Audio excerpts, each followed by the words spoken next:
Okay, Maui, what is your good point?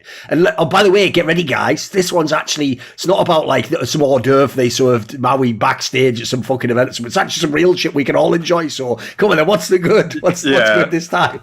Mine is that just the fact that we're seeing tier 2 lands again seem to pop up. I think that even though the quality of the Get Dubai event and the Pinnacle Cup wasn't the highest, I mean, I think that's a good thing, actually. I'm glad to see a tier 2 land space that's coming back again. I think because before, I guess the only ones since COVID started have been V4 and basically these couple games, and I guess you would want to include the ESL Impact, the women's tournament too. Those kind of events just have such an instrumental role in building up the scene and giving teams like Heroic, who haven't won in a stadium or at a big event, a chance to, taste victory there. And I think those kind of things really matter because also usually they involve some kind of like local team. Like I think Finest would have been the team at Pinnacle. I guess I don't know if they're local. I guess they had a couple Swedish people, right? They had a couple people from that region, but like the Get event invited, or they had some team from some like I can't remember where they're from, but they were like sort of obscure lineup, right? They were supposed to have like Nasser, and then they changed out a bunch of players, like a Middle Eastern team essentially. Okay, but it's always cool to see those teams get a shot at taking on the big dogs, and I think those kind of experiences also help in growing the scene because obviously you don't really want to just bring a Nasser to some kind of Cologne type event for just no reason. But with how the circuit has been looking, it really does seem like the only tournaments that have been viable have been either super big stadium event or online event, I guess. That's how I put it. And so to see a couple of these pop up now is just really healthy for the scene. Also is healthy for the broadcast scene too, because it gives people who maybe wouldn't get the broadcast experience at a Cologne or a Katowice a chance to flex a little bit.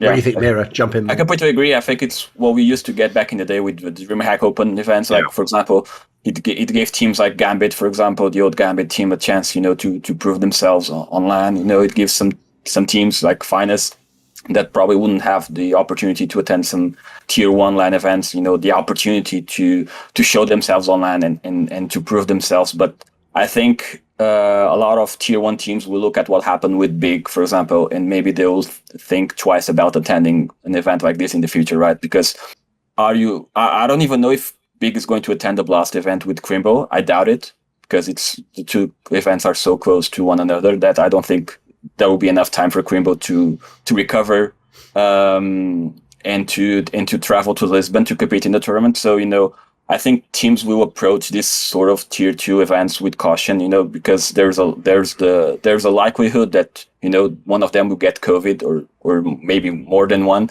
And because of that, they will be, at a disadvantage going into a major tournament, like, for example, an IEM Cologne or an RMR or Blast or the Brass Spring Finals, which, are more important than the Pinnacle Cup, right? So I think, some teams will look at what happened with Big and maybe they will think twice before attending an event like this, especially if it's so close to tier 1 event like a Blast or IEM Cologne. Yeah, I agree with Maui's point completely. I actually think tier 2 scene is like super important. I think for everyone, because the thing as well is this, right? In my opinion, I always was of the opinion, even years and years ago, that online play is just, it's not even that it's like, it's a bit off. It's like, it just is irrelevant to LAN play, unfortunately. There's just so little you can take from it. Like, essentially, the stronger opinions you have from online play, the more it tends to fuck you when you do the LAN analysis. But the problem is you need a second tier after the big LANs that we do. And so there has to be a LAN circuit. It has to be actual LANs where those teams earn the points and earn the spots and get invites and show the quality, etc. Because if we just do it from online play, it's just going to be too hit and miss for me. And then in terms of like the idea of actually having these tier 2 LANs, it's like I said earlier, like in the same way as back in, early CSGO, but a lot more in 1.6, you would have events where it's like, right, I'm the third best team. So since like the other top 2 teams aren't attending, I'll go to this LAN, I'll pick it up and win the money, right?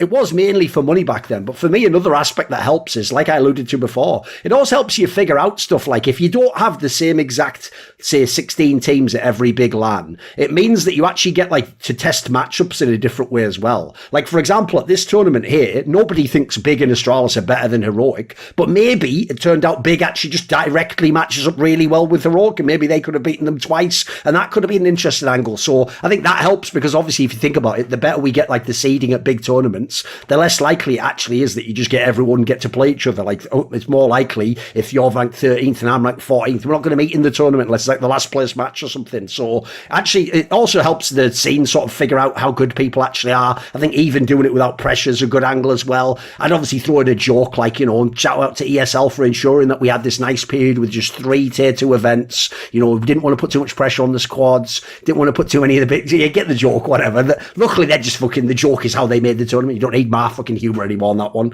And then the last one I would say is this: there's actually another angle on this event particularly that I think's mega underrated, which is back in the old days, you would just look at the Dubai event, for example, and go, well, you're only going to that for money. You're going because it's so much prize money, and also, spoiler, they've almost certainly probably given you like a way better package for like the travel and accommodation and stuff. But that's actually not a minor reason, because what I'll do is I'll draw a quick comparison here.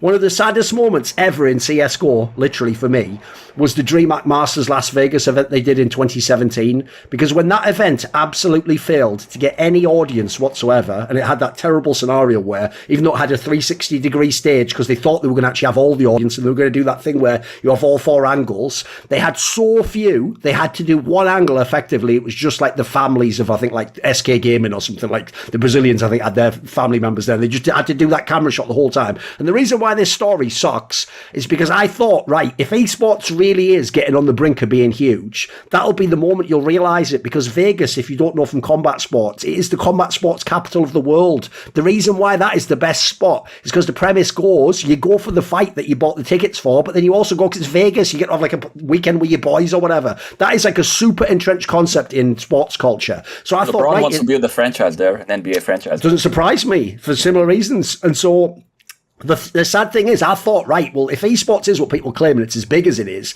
this should be one of the prime locations in the US. This should be like a permanent stop. We always have an event. And so when no one went there, it actually showed something different to me about how the scene works. So what I'll say is this: believe it or not, on the talent and the player side, an event like this Dubai event is way more appealing than you would think from the competitive angle. Because like I'm saying about the Vegas thing, if you're a player, you want to go to fucking holiday to Dubai. Like, if I go to this event and I haven't got an event right after, I'd just stay for the bloody week afterwards. Like, it's a free vacation at that point in time. You just pay for the hotel. Like, these are places you actually want to go to. There's a lot of events that people don't know in esports because of the history of the game, where it's like you're in like Katowice. Spoiler, I'm obviously famous for not liking Poland anyway. Katowice is the shit end of Poland, mate. Like, there's way better places in Poland than that. Like, if you go to Warsaw, you can have an event 100 times better stadium than the fucking Spodek. So the point is, the rare times we actually get events in cool locations, I hope they can actually continue, because spoiler, like, there's actually a quality of life element that could be cool. We're going to events there.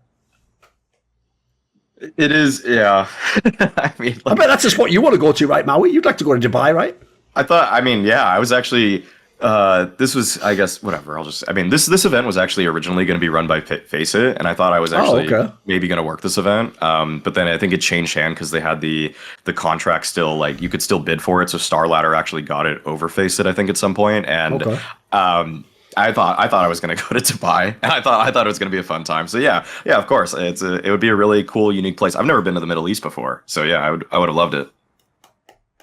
I haven't got many chances left, mate. It's like I always told people about 10 years ago, I always wanted to go to Iran. Although, funnily enough, Trace and fucking Carrigan have convinced me they're on that one. But spoiler, I told people 10 years ago, I don't think I'll be doing that one. That was probably not on the bucket list. That's probably how you actually get to kick the bucket if you go on that one. So, want to see more cool, funny, interesting clips based on topics from my content? Well, subscribe to this channel then, or, be a pleb and don't.